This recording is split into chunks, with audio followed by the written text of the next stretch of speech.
mass murder. This is 168 American citizens like you and I blown to bits for no apparent This is a situation that's unique to the whole world, and everybody in the world wants to know about it. It is the largest story of the century, and it happened in our backyard. Judge Mage, who is presiding over this trial, is still set to start at 9 a.m. on Monday morning. The real descending of the hordes of media really begins on Sunday. Because there's not a television in the courtroom, a lot of the stories have to be told outside. Invariably, when you have events like this, people use the phrase media circus. We realize that we're involved in something of an overkill at certain times, but a story like this cannot go uncovered. It's what's become known as a shared national experience. When a news story gets to this level of interest, it's not just news, it's popular culture in that it cuts across the broad spectrum of people in the country, and this is what they're talking about.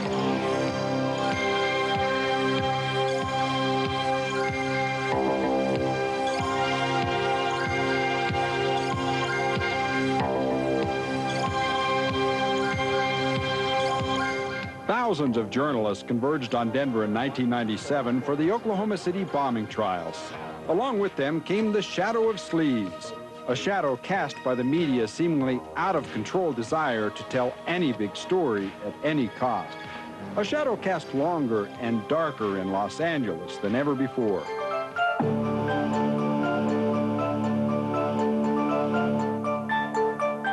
Because of competitive excesses during the O.J. Simpson criminal and civil trials, the media's collective reputation was as bad as it's ever been. But in Denver, the media made history, creating a model for dignified journalism. And the U.S. Justice Department honored both the city of Denver and the media for starting what some say is one of the century's most significant media trends.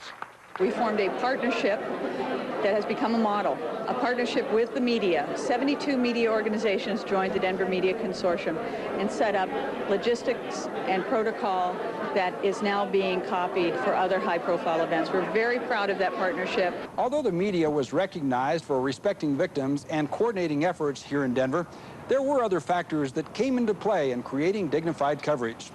There was no sex or celebrity in this story, and that kept sensational tabloid-style reporting to a minimum. There would be no live television coverage inside the courtroom, and attorneys would be restricted from talking about case details. That meant there'd be no playing to the camera, and attorneys would not be able to create spin on a daily basis. In short, the media made a choice to be responsible, and the system enforced that choice. This courtyard in front of the courthouse in Denver became an arena where responsible journalism had a chance. The story itself was about murder, mayhem, and the quest for justice, 2 years after terrorism in Oklahoma City.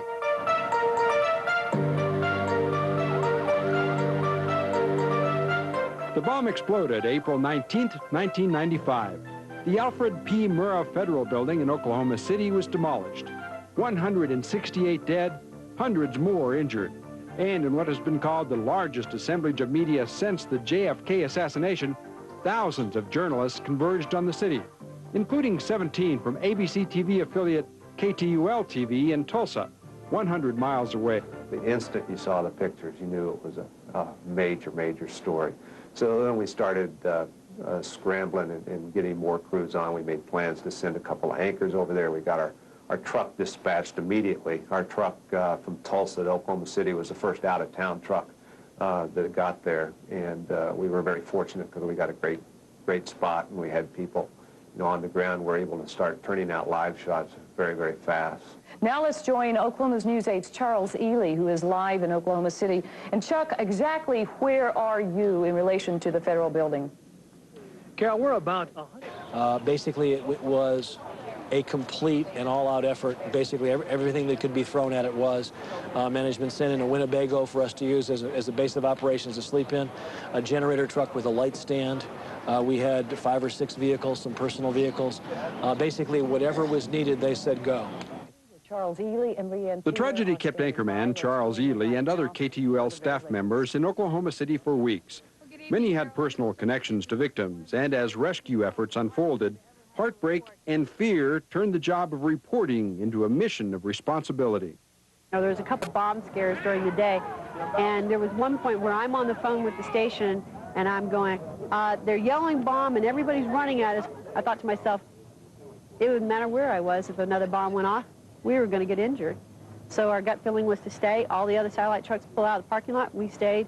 We continued to go online with WABC and the ABC network and our local station as well. And, you know, from that perspective, I think that we have to have some closure on this. We have to cover this in a big way because we were there in a big way before, so you can't just let it go. The KTUL staff and hundreds of media organizations from across the country would dedicate millions of dollars to coverage. And when the two trials were scheduled for Denver nearly 2 years later, the media would follow.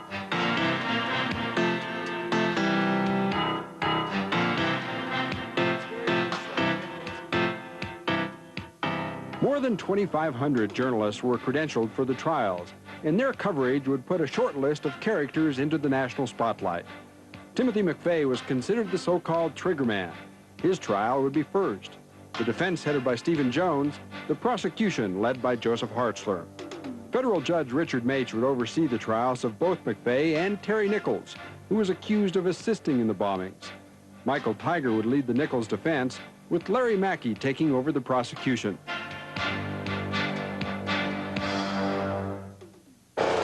Several weeks before McVeigh's trial, construction began on a media bullpen outside the federal courthouse. The bullpen, also nicknamed Risertown, and a separate press room would put Denver on center stage for months. This 4x8 sheet of particle board is going to be our studio away from home. All our crews will work on it. All our live broadcasts will originate right here. This is our space, period.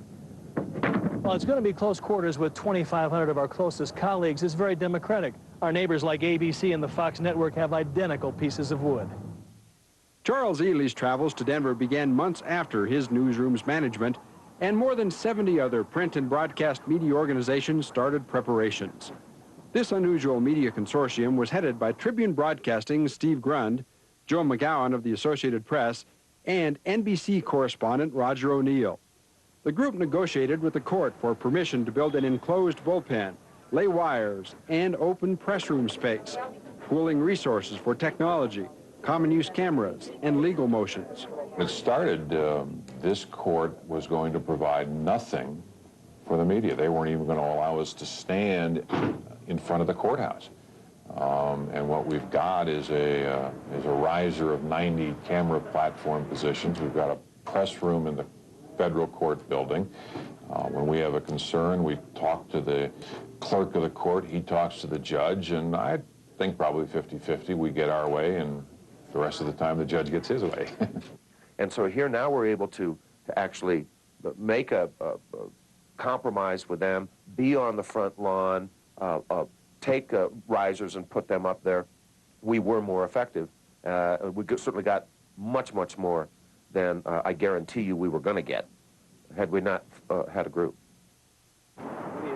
Federal Judge Richard Maich did make some concessions, but it was well understood in Denver that he was less than fond of the media.